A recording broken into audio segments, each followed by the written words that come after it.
पिछले दिनों भी आप लोगों के द्वारा धरना प्रदर्शन और बहुत निकाला गया था, उसके बाद भी उनके द्वारा माफी नहीं मांगा गया है, आगे का क्या होगा आप लोगों का? देखिए, पिछले दिनों जो हम महिलाएं विरोध प्रदर्शन करी थी, उसके बावजूद भी उन्होंने अभी तक आकर के माफी नहीं मांगा या उस बात को स्पष्ट नहीं किया कि आखिर वो नामित महिलाएं कौन है, जिनको उन्होंने किसी एक महिला को नहीं कहा। उन्होंने कहा कि कितनी बहुत सारी आदमियाइन होती हैं, ठीक है, तो आदमियाइन और बहुत सारी में कोई एक महिला नहीं आई। तो वो महिला कौन कौन सी महिला है, कौन कौन महिला है, वो नॉमिनेट करे वो और बता दें, नहीं तो हम लोग उनका खुल के विरोध प्रदर्शन तो शुरू हो गया है। अब हम लोग उनका घर घेराव करना बाकी है, कैंडल मार्च करेंगे और महिला आयोग में उनके नाम, उनके विरुद्ध कार्रवाई भी होगी। और सबसे बड़ी बात कि अब अगर भारतीय जनता पार्टी के कोई भी नेता यहाँ पे सभा करने आते हैं तो सबसे पहला विरोध हम महिलाओं का होगा। हम लोग ये नहीं कहने वाले हैं कि सत्येंद्र नाथ तिवारी जी को घी लगा के ये चीज बोले कि आप काहे ऐसा बोले हैं, ये चीज अब हम लोग नहीं कहने वाले हैं। अब हम लोग डायरेक्ट उनका विरोध शुरू कर दिए हैं। तो उनके इस कार्यक्रम में जितने भी बाहरी नेता आएंगे, जितने भी बड़े नेता आएंगे, चाहे वो मरांडी जी हो, चाहे वो आपको कोई भी हो, जो भी नेता आए उनके पक्ष में, हम लोग उनका खुलेआम बहिष्कार करेंगे। क्योंकि उन्होंने एक महिला का अपमान नहीं किया, उन्होंने महिला जाति का अपमान किया। और महिला जाति में जरूरी नहीं है कि सिर्फ हम महिलाएं, नॉमिनेट जो महिलाएं हैं वही महिला हैं, और ये जरूरी नहीं है क्योंकि हम जनप्रतिनिधियों को ये प्रेस कॉन्फ्रेंस करने की जरूरत क्यों पड़ी, क्योंकि हम महिलाएं घर से बाहर रहने वाली हैं। हम महिलाएं घर से बाहर रहने वाली हैं। अगर हम घर से बाहर नहीं निकलेंगे तो हम लोग पब्लिक के बीच कैसे बने रहेंगे, काम कैसे होगी हमारी। इसलिए हम 2 लाइन बोलेंगे उनके लिए कि कोमल है कमजोर नहीं, शक्ति का नाम ही नारी है, जग को जीवन देने वाली मौत भी तुझसे हारी है। और सतियों के नाम पे मुझे जलाया, मीरा के नाम पे जहर भी पिलाया, लेकिन सीता जैसी अग्नि परीक्षा जग में अब तक जारी है।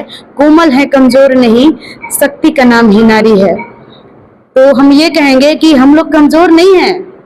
अगर आपको ऐसा लगता है कि हम ये चीज बोल करके बहुत बड़ा तीर मार लिए हैं, तो ये सबसे बड़ा भूल है तिवारी जी आपका, और सबसे बड़ा वहम है आपका कि आपने ऐसा बात बोला। क्योंकि हम महिलाएं दया की रूप होती हैं, ममता की रूप होती हैं। अगर हम आपको माफ करने की अगर हिम्मत रखते हैं ना, तो आपको बेइज्जत करने का भी हिम्मत उतना ही रखते हैं। हम लोग उसी तरीके से, उसी जोश, उसी खरोश के साथ आपको बेइज्जत करेंगे। और बेइज्जत तो भाई कालिक पोताइए गया है। अगर तनियो मनी शर्म बचा होगा ना तो बाहर आ जाइएगा और ये चीज आप मीडिया के सामने सरेआम कर दीजिए कि हमसे गलती हुई है, हमारा जुबान फिसल गया है, और फिसला भी है तो सार्वजनिक रूप से हम महिलाओं से माफी मांगे।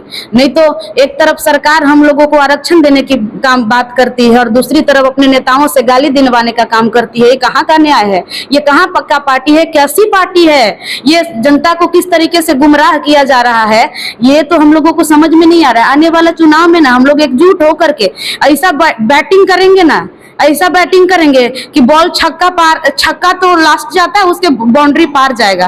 और हम एक बात कहना चाहते हैं कि उनका कुछ जो उनकी तरफ से, उनके जो कार्यकर्ता हैं, उनके तरफ से हम लोगों को ना जबरदस्ती का बयानबाजी की जा रही है। हम लोगों के पक्ष में जबरदस्ती बोलने का काम करी है। सवाल कुछ और है, जवाब कुछ और दे रही है। तो हमारा जवाब ये है कि मत समझना डराने से डर जाएंगे, मत समझना डराने से डर जाएंगे, कि अब की सारी हदों से गुजर जाएंगे।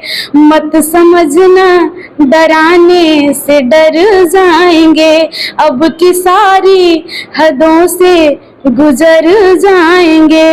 मौत के नाम का खौफ देता है क्यों, मौत के नाम का खौफ देता है क्यों, मौत जिस दिन आएगी हम मर जाएंगे।